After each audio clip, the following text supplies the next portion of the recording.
It's smart. You need me in a Okay. Are you ready? Are you good? Okay. So today we're going to be talking about tragic heroes, and you guys probably haven't talked about that a whole lot before, but just to start it off, can anyone tell me what a hero is? Somebody who saves people. What are some examples of heroes that we see every day or in movies? Batman. I was going to say like, I would call it villain. Spider-Man. NBA. I was about to An association of a hero? What do you mean? talking about? Like NBA does There's they do some thing when they go like Oh, hospitals. They go to hospitals and kids and everything. So could you say, he made us an excellent point. He's talking about NBA players that go to hospitals and they work with little kids who are sick. Would you consider that someone who's a hero? They're doing something really heroic, aren't they? They're giving their time to a sick child. That's heroic. It doesn't necessarily have to be that you have superpowers, right? oh, like the military and stuff. Yeah, like the military. Perfect examples. A doctor. A doctor. All right. You guys got the concept of hero down pretty well. Okay, so Shakespeare used heroes in his play. He just made them a little different, and he used what's called a tragic hero. Does anyone have a guess of what that might mean? A hero that died. A hero that died. Yeah, that's a good guess. Anybody else? No? Admiral. Went I down. don't know. A hero that went down. Okay. Now, just based off of what you guys have read so far, does Macbeth sound like he might be a tragic hero? Yeah. In a way? What do you mean in a way? He kills people, which isn't very heroic, right? It's not what you would think of as a typical hero. Yeah. Well, with the Shakespearean definition of a tragic hero, is a great character who is destined for downfall or defeat. So, at the start of the play, would you say that Macbeth was a great character? Yeah. Why? Because he was a hero. Because he wants to go Was he successful in wars? Yeah. How do you know? He killed somebody. Who? We just talked about this. Who did he kill? Wow. Like the McDonald guy. McDonald, yes. He was a mighty warrior. He strung this guy up and beheaded him and put it on a stick. He was the epitome of a warrior, right? He was a great character, which is actually the first characteristic of a tragic hero. First characteristic is he's initially a good person with admirable qualities. So we just talked about the fact that he's a good warrior, right? That's an admirable quality for that time period, right? What else do you see in that area that would lead you to believe that he's a good person in that first opening act?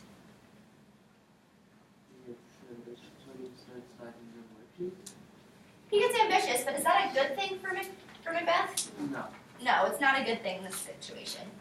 At the start of the play, is he already anticipating that he's going to betray the king? No. Is he loyal to the king? Before he talks to the witches, he's a very loyal character. So he starts off as a good person, right? Alright, so what you have in front of you is basically an outline type worksheet. I'm going to hold yours up, is that okay? And each of these boxes has one of the characteristics that are of a tragic hero. There are 8 in total. We're talking about the first one right now, and so what I want you guys to do, or what I would like for you guys to do, please, is to write down a specific place in the text where you see this Macbeth showing this characteristic. For example, on that first one we just talked about, it doesn't have to be a direct quote, it doesn't have to be anything, just a place where you see it. So what is one admirable quality that you see in Macbeth? We just talked about that, right? We got 2 examples. You don't have to use one of those 2, but go ahead and write that down real quick, okay? You write down a place in the story where you've seen that characteristic in Macbeth. Do you have any questions so far, or is this kind of making sense? Mm-hmm. What are you struggling with? Okay. Maybe it'll help us move along, okay? Alright. I was going to tell her that.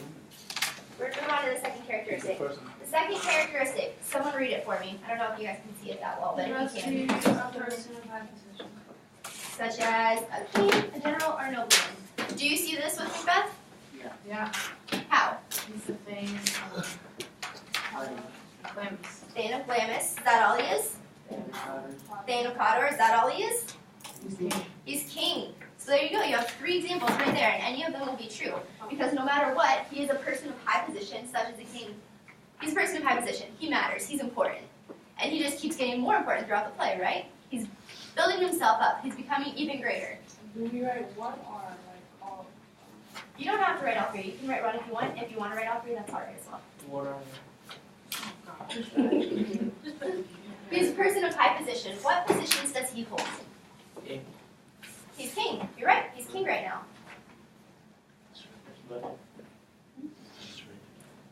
His 3rd characteristic. Someone read it for us?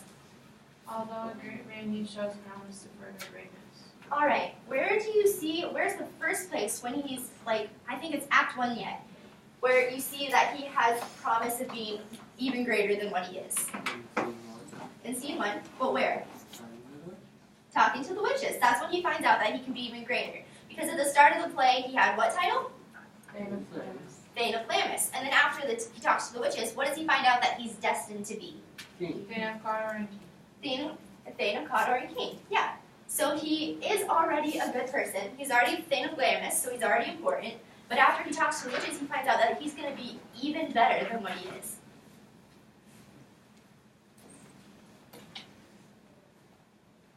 If I'm going too fast, you guys just let me know, all right? All right, someone read the 4th one for me. Okay, we haven't talked about it directly as being a tragic flaw, but we talked about it a lot. What is his tragic flaw? What is ambition? Yes, which is also one of our themes, right? Mm-hmm. So how is his ambition a tragic flaw? Because a lot of times you see ambition as being a good thing, right? Yeah. So why is it bad for Macbeth? He's willing to kill people. He's overambitious, right? So where do you see that overambition being something bad for him in the play? He obviously kills a king, right? Because he's overambitious and he wants to be better than what he is, right? But now that he is king, is he satisfied with it? Is that enough for him? No. No. Why not? What does he want now? Is there anything more than king? You're close. You're on the right track. He wants to be more than king because he wants what? Not necessarily power. Not Well, quite. it's like her, like, talked him into. Yes, it was technically her that talked him into killing him in the first place, but he's king right now, but does he feel safe being king? He has all of this power, but does it matter because does he think he's going to hold it? No. Why not? Because they're going to find out. Because he's afraid that people are going to find out what he's done, right? So he doesn't just want to be powerful, he wants to be secure, right? So he got everything that he wanted and it's still not enough. So now he keeps killing people, right? Because he wants to feel safe. So he's still being overambitious. 5th characteristic.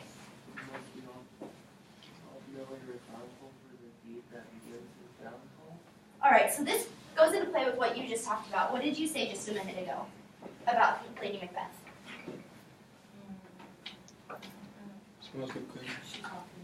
She talked him into it, didn't she? She was such a smooth talker. She emasculated him, right? She's like, you're too weak to go after this power. You're not going to do it. You're a weakling. You're not going to. And she antagonized him and pushed him into doing it. But was it his fault? No. Yes. Why not? Why would you say no? Because she was the one who found out. So let's relate this to something that we see now, like now. If someone tells you to skip class, and they push you to do it over and over again, and they tell you that nothing's going to happen, like it's not going to be that big of a deal, and you skip class, is it your fault that you skip class, or is it theirs? No. Our fault. It's your fault. Why?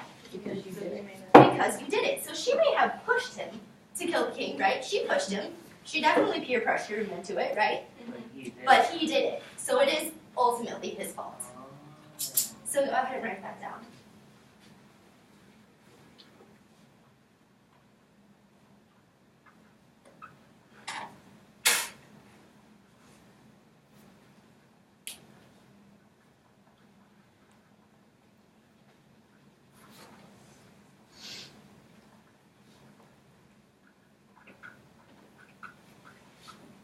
You want to go ahead and read the 6th one for us?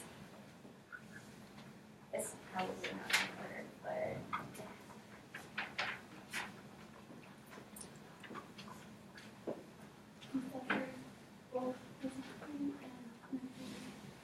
he suffers both physically and that's supposed to No, say he mentally. commits crimes.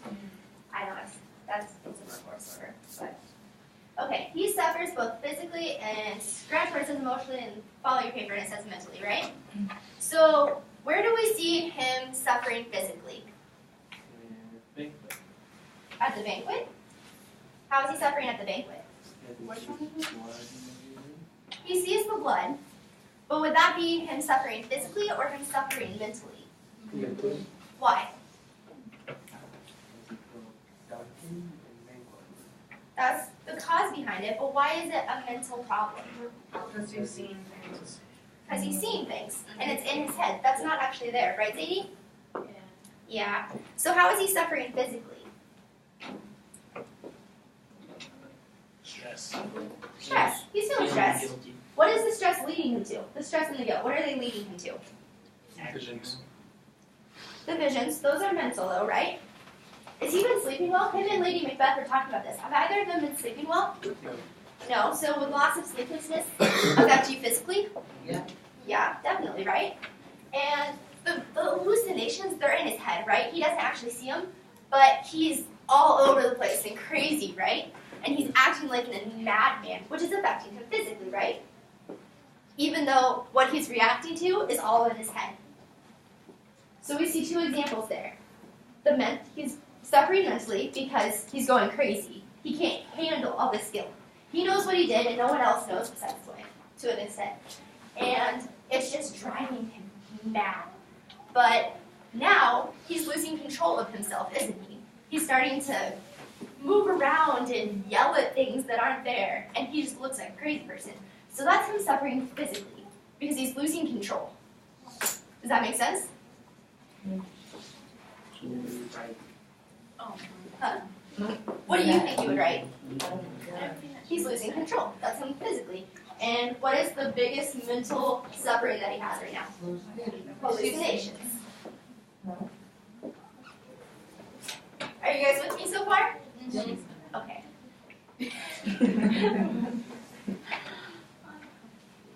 Okay.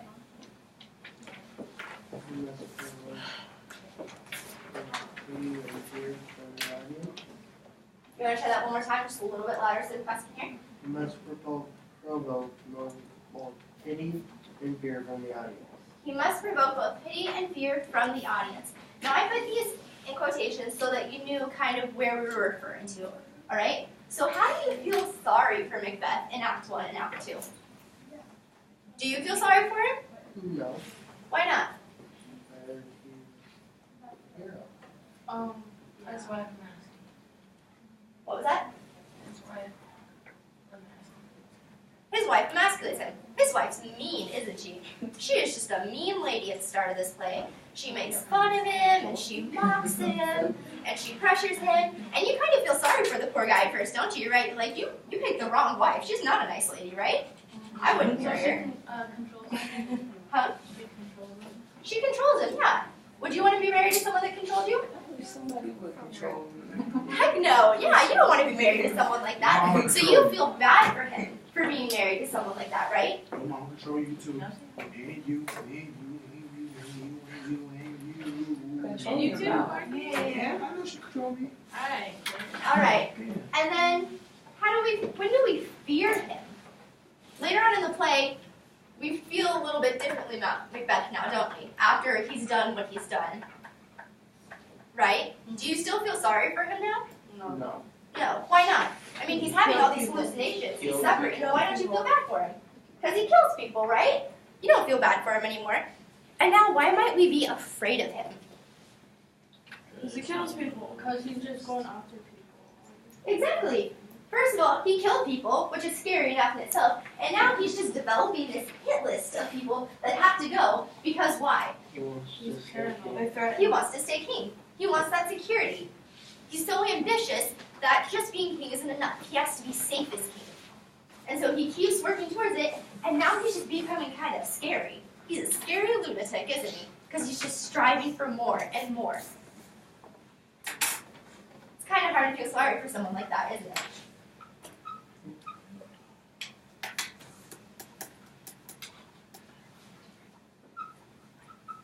Now this kind of on into what we just talked about. Gisela, will you read it for us?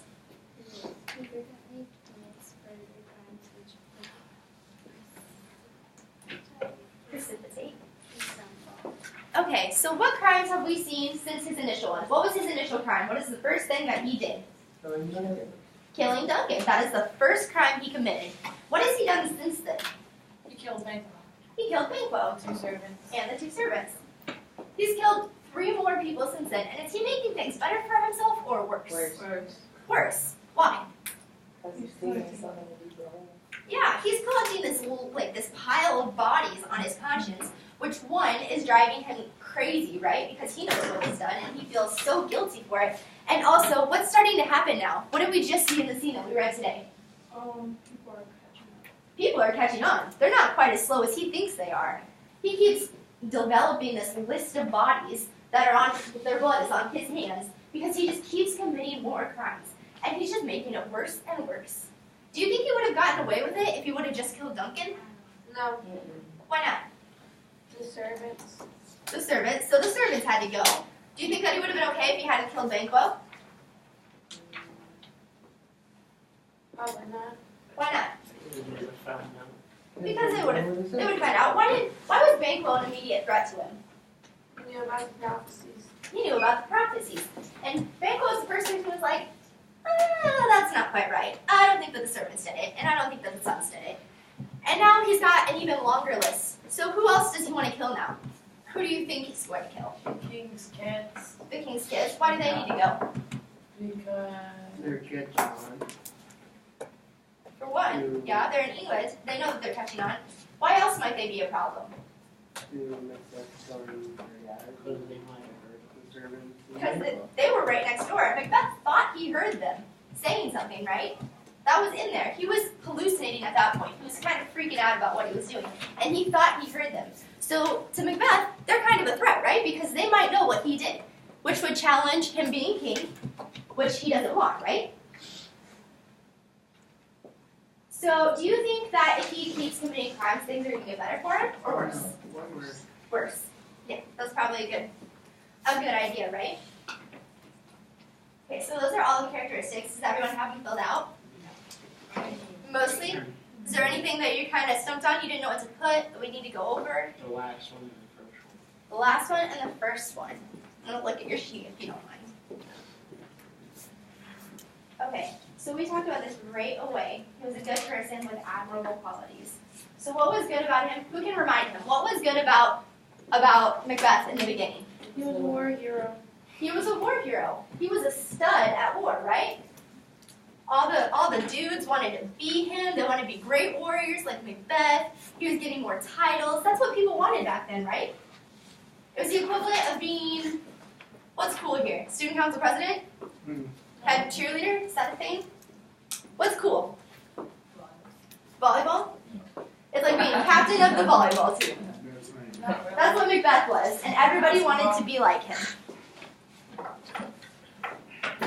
Okay, what else did you volleyball? He commits further crimes. So we talked about this one too. What crimes did he commit? Let's make a list right now of all the bad things that he did. His first crime, killed Duncan. Second crime, Killed the servants. killed the servants. Third crime, Banquo. what's next on his agenda? More people. Killing more people. All he wants to do is just get rid of anyone who stands in his way. So there are 3 crimes right away that we see that cause him problems. Okay. Let's see how much you guys are actually listening. What is a tragic hero? Who can tell me? Hands. I know you get it. You talk a lot in class. I appreciate that. Yes. A great character. Who can tell me what a tragic hero is in your own words? It's on the paper. In your own words. Why? Now, based off what I said. Who can tell me what a tragic hero is in your own words? Give it a shot. Low stakes. Let's see. Someone who goes from being good to a bad person. Someone who goes from being good to a bad person. Now, there's one little aspect in there. he's a good person and he's a bad person, but he could be a good person and then turn bad and he could still be king, right? You don't have to be a good person to be king, right? It's the downfall that makes him a tragic hero, right? Because he's initially a great person, isn't he? He's that volleyball captain, he's that basketball captain, he's that stud muffin. He's a great person. And then he has the tragic flaw come in, and his tragic flaw is what? He kills people. What's his tragic flaw? He Killing people is overambitious. yes, killing people is his problem. That's what he needs to stop doing. But he's doing it because he's overambitious, which is his tragic flaw, right? Okay, so he has that tragic flaw, and then now what's happening? The tragic flaw made him kill people. Now people are starting to find out, right, that he killed people. And what's going to happen? What do you guys think is going to They're happen? gonna take him off the throne. They're going to take him off the throne, right? He's going to lose everything. So was it really worth it? Do you guys think? No? Should he have killed Duncan in the first place? No. Why not? And he knew though. He knew he should. And that's He what knew he happened. shouldn't, right? It wasn't his fault at first. I mean, he didn't want to at first. Who made him? Not me. Okay, she didn't make him, right? Who pushed him to do it? Lady Macbeth. But whose fault was it? His. Yes, it's. Okay, so how do you guys think this is going to play in towards more as we go deeper into the story? What do you think is going to happen with these tragic flaws? Because you see it all kind of building up, and you know that he has to have a downfall, right? Because that's part of being a tragic flaw. What do you think is going to happen? Who has a prediction? He's gonna kill himself. He's going to what? He's gonna kill himself. He's going to end up killing himself? That's one prediction. There's no wrong answers. You guys haven't read the end of the book. Find out. Someone's They're gonna going to go go after him. They're going to find out, and they're going to go after him. He's gonna run. Like, he's gonna run away. He's going to run away. You think Lady Macbeth will go with him? Yeah. No, I don't think people know that she. That's interesting. She makes a good point. Lady Macbeth, has she technically done anything wrong? No. Did she kill anybody? No. What is the only thing that she has actively participated in doing? Pushing it. Making. Pushing him. What is the one thing that she did? Planning the crime. She planned it, yes. Oh yeah. She had one part, right? She did clean it up. But what is the... Who got killed? Who was the second two people to get killed? Oh, the sergeant. The servants. Now, what role did she have with them? She got them drunk. So if people found out that she got them drunk, do you think that they might catch on that she was part of it? Yeah. So she's kind of at risk too, isn't she, at this point? Alright, you guys did really awesome today, and I really appreciate your help and feedback. And if you guys, I don't know if do you want them to keep it so they have kind of like a reference? Absolutely. Alright, so you can hold on to it, and thank you guys for being so attentive today. You're welcome. So you have 25 minutes left. What I would strongly recommend is that we start, because you finished with the you finished with the act.